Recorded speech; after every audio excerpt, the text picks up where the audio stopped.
मन को शांत और स्थिर करने के लिए भगवान कृष्ण ने बताए हैं 2 उपाय। किसी भी चीज को समझने के लिए सबसे पहले मन को शांत रखना चाहिए और फिर काम पर ध्यान देना चाहिए, क्योंकि हम मन से ही प्रश्न खोज लेते हैं और मन में ही जवाब देकर बैठ जाते हैं। भगवान कृष्ण ने मन को शांत रखने के लिए 2 चीजें बताई हैं।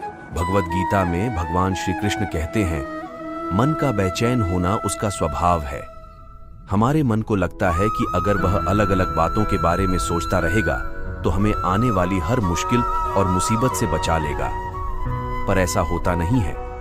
हम अपने जीवन का काफी अधिक समय सोच विचार करके परेशान होने में निकाल देते हैं। भगवान श्री कृष्ण कहते हैं कि मन का यह स्वभाव बदलना मुश्किल जरूर है, असंभव नहीं।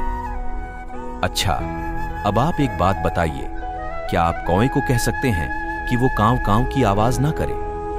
या फिर क्या आप किसी मेंढक को कह सकते हैं कि वह पानी देखते ही ऊंची छलांग ना मारे? हमारे मन का भी कुछ ऐसा ही है। जीवन में कुछ भी होता है, अच्छा या बुरा, हमारा मन उस पर कांव कांव कांव करने लगता है। कांव कांव से मेरा मतलब है चिंता करना, व्याकुल होना। कोई बुरी बात होती भी नहीं है और मन परेशानी की ऊंची ऊंची लपटें लेने लगता है। कभी कभी तो मुझे ऐसा लगता है कि हम में से कई लोग सिर्फ परेशान होने के लिए जीते हैं। सारी परेशानी, पीड़ा, दुविधा अक्सर हमारी मन की बनाई हुई कहानियां होती हैं। भगवान श्री कृष्ण हमें हमारे मन को शांत और स्थिर करने के लिए 2 उपाय देते हैं। पहला, ध्यान लगाना या मेडिटेट करना। दूसरा, वैराग्य भाव सीखना। अब ध्यान या मेडिटेशन शब्द सुनते ही आप में से कई लोग कहेंगे कि आप आंख बंद कर सांसें अंदर बाहर नहीं ले सकते। यहां हम सब गलती कर बैठते हैं। मेडिटेशन या ध्यान का मतलब सिर्फ आंख बंद कर बैठना नहीं होता।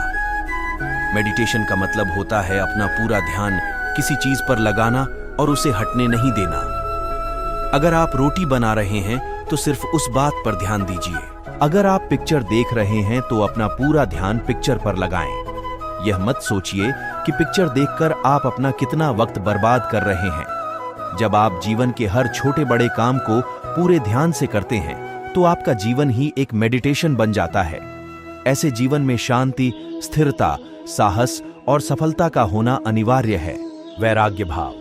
दूसरा उपाय, वैराग्य का अर्थ यह नहीं कि आप सब कुछ छोड़कर जंगल में जाकर बैठ जाएं। वैराग्य का सच्चा अर्थ है कि आप जो काम कर रहे हैं उसका क्या नतीजा या रिजल्ट निकलेगा उसकी चिंता ना करें। जैसे अगर आपने कोई इंटरव्यू दिया, आप यह कर सकते हैं कि पूरे मन से तैयारी करें और अपना बेस्ट देकर आ जाएं।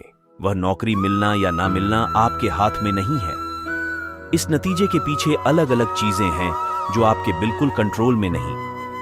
तो जिस चीज के बारे में आप कुछ कर नहीं सकते उसके बारे में चिंता भी ना करें। यही वैराग्य का सच्चा मतलब होता है। और यही है भगवान श्री कृष्ण का दूसरा उपाय, मन को चिंता की लपटों से बचाने का।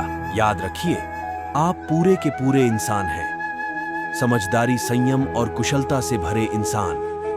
आपका मन जब भी कौवे की तरह अलग अलग बातों पर आपको परेशान करने लगे, तब अपने मन को भी प्यार से समझाइए और शांत कर लीजिए। बस अपने ऊपर विश्वास रखिए कि आप कभी अपना बुरा नहीं होने देंगे। अब मिलते हैं अगली वीडियो में। आप अपना ख्याल रखना। जय श्री कृष्णा।